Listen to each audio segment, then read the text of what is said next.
हनुमान जी कौन हैं?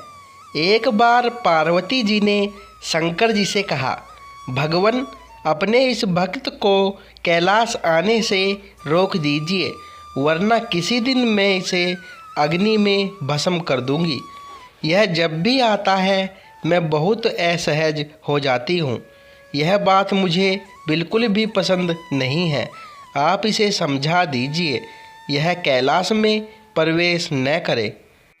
शिवजी जानते थे कि पार्वती सिर्फ उनके वरदान की मर्यादा रखने के लिए रावण को कुछ नहीं कहती है। वह चुपचाप उठकर बाहर आकर देखते हैं, रावण नंदी को परेशान कर रहा है।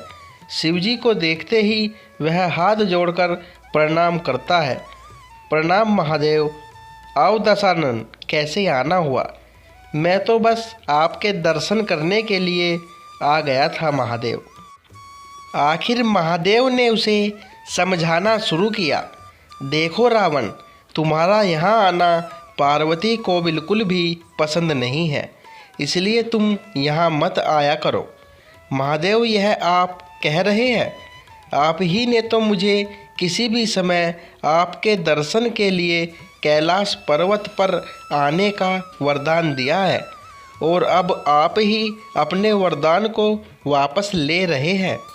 ऐसी बात नहीं है रावण, लेकिन तुम्हारे क्रियाकलापों से पार्वती परेशान रहती है, और किसी दिन उसने तुम्हें श्राप दे दिया तो मैं भी कुछ नहीं कर पाऊंगा। इसलिए बेहतर यही है कि तुम यहाँ पर न आओ। फिर आपका वरदान तो मिथ्या हो गया महादेव। मैं तुम्हें आज एक और वरदान देता हूँ।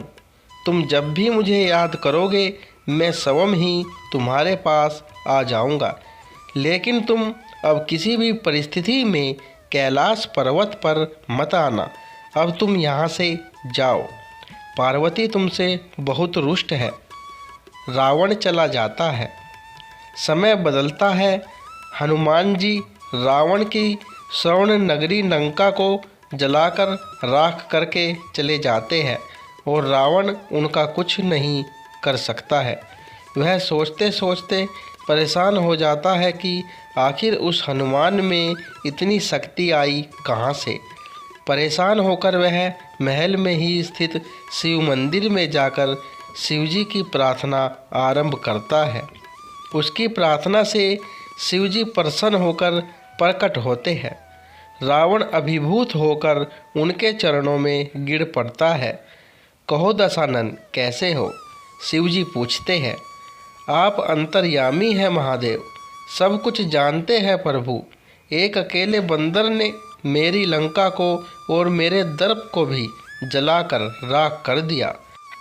मैं जानना चाहता हूँ कि यह बंदर जिसका नाम हनुमान है आखिर कौन है? और प्रभु, उसकी पूंछ तो और भी ज़्यादा शक्तिशाली थी। किस तरह सहजता से मेरी लंका को जला दिया? मुझे बताइए कि यह हनुमान कौन है? शिवजी मुस्कुराते हुए रावण की बात सुनते रहते हैं, और फिर बताते हैं कि रावण, यह हनुमान और कोई नहीं, मेरा ही रुद्र अवतार है। विष्णु ने जब यह निश्चय किया कि वे पृथ्वी पर अवतार लेंगे और माता लक्ष्मी भी साथ ही अवतरित होगी, तो मेरी इच्छा हुई कि मैं भी उनकी लीलाओं का साक्षी बनूं। और जब मैंने अपना यह निश्चय पार्वती को बताया तो वह हट कर बैठी कि मैं भी साथ ही रहूँगी। लेकिन यह समझ नहीं आया कि उसे इस लीला में किस तरह भागीदार बनाया जाए। तब सभी देवताओं ने मिलकर मुझे यह मार्ग बताया। आप तो बंदर बन जाइए और शक्ति स्वरूपा पार्वती देवी आपकी पूंछ के रूप में आपके साथ रहे, तभी आप दोनों साथ रह सकते हैं। और उसी अनुरूप मैंने हनुमान के रूप में जन्म लेकर राम जी की सेवा का व्रत लिया, और शक्ति रूपा पार्वती ने पूंछ के रूप में और उसी सेवा के फल स्वरूप तुम्हारी लंका का दहन किया। अब सुनो रावण, तुम्हारे उद्धार का समय आ गया है। अतः श्री राम के हाथों तुम्हारा उद्धार होना मेरा परामर्श है कि तुम युद्ध के लिए सबसे अंत में प्रस्तुत होना, जिससे कि तुम्हारा समस्त राक्षस परिवार भगवान श्री राम के हाथों से मोक्ष को प्राप्त करे और तुम सभी का उद्धार हो जाए।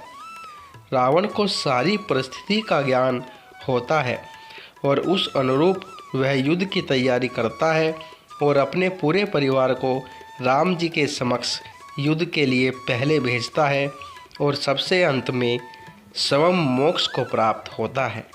दोस्तों, कहानी पसंद आई हो तो चैनल को सब्सक्राइब करें। हर हर महादेव।